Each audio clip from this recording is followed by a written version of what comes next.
I'm just here to preach the gospel. No matter who it is, we're all sinners. Yeah. You officers should be ashamed of yourself. Welcome to a powerful display of faith and conviction from oldtimepreaching.com and christteach.ca.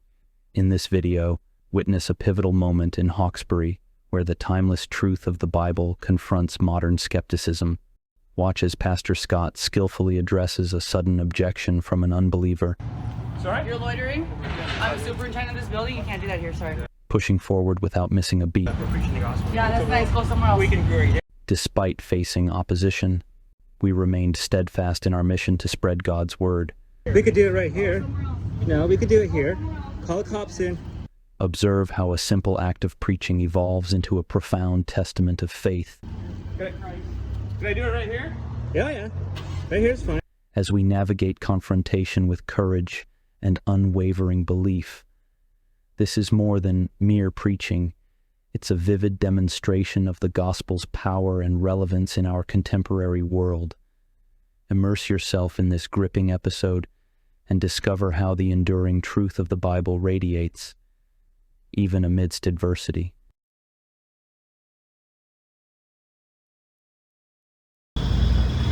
No, you're fine, man. You're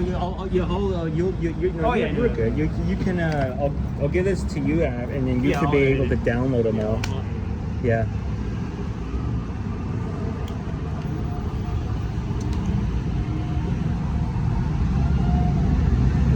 All right, people of Hawksbury.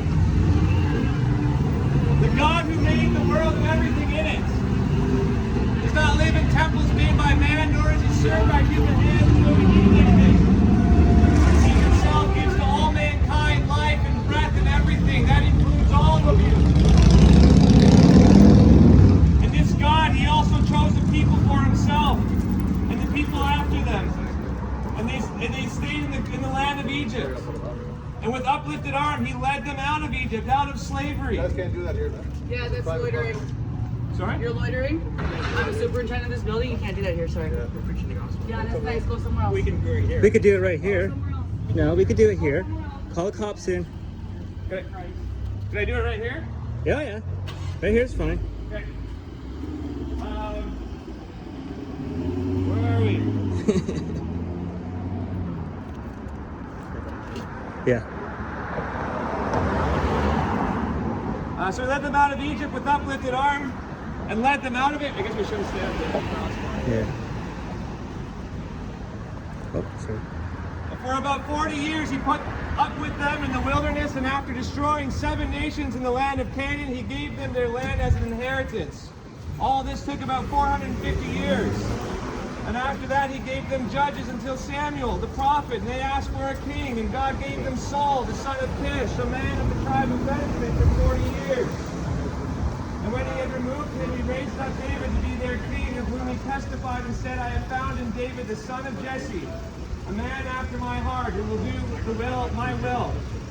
After this man's offspring, God has brought to Israel a Savior, Jesus, as he promised. So God had been promising this Savior right from the very beginning. And as John was finishing his course, he said, what do you suppose that I am? Am I not he? No, but behold, after me is coming the sandals of whose feet I'm not worthy to untie. And so God sent his prophet, the forerunner, John the Baptist, who said, prepare the way for the coming of the Messiah. And he said, brothers, sons of the family of Abraham, and those of you who fear God, to us has been sent the message of his salvation. For those who live in Jerusalem and their rulers, because they did not recognize him nor understand the utterances of the prophets, which are read every Sabbath, they fulfilled them by condemning him. And though they found in him no guilt worthy of death, they asked Pilate to have him executed. And when they had carried out all that was written of him, they took him down from the tree and laid him in a tomb. But God raised him from the dead. And for many days he appeared to those who had come up with him from Galilee to Jerusalem, who are now his witnesses to the people. And we bring you the good news that what God promised to the fathers from the very beginning, that what God promised to the fathers, this he has fulfilled to us by raising Jesus, as also it is written in the Psalm back in the Old Testament, hundreds of years before Christ. He said, "You are my son, today I have begotten you." And as for the fact that he raised him from the dead, no more to return to corruption, he has spoken this way in the Old Testament scriptures. He said, "I will give you the holy and sure blessings of David." Therefore, he says also in another psalm, "You will not let your Holy One see corruption." For David, after he had served the purpose of God in his own generation, fell asleep, as was laid with his fathers, and saw corruption. But he whom God raised up did not see corruption, the Lord Jesus Christ. Let it be known to you all, therefore, brothers, that through this man forgiveness of sins is proclaimed to you. Again, I read, let it be known to you, therefore, that through this man who was crucified for our sins and rose on the third day, forgiveness of sins is proclaimed to you all today. Beware there, by him everyone who believes is freed from everything from which you could not be freed from the law of God, by your good works, by your religions. Beware therefore, lest what is said in the prophets should come about, where he warns, "Look, you scoffers, be astounded and perish, for I am doing a work in your days, a work that you will not believe, even if one tells it to you." He says, don't be like these people. As they went out, the people begged that these things might be told to them the next Sabbath.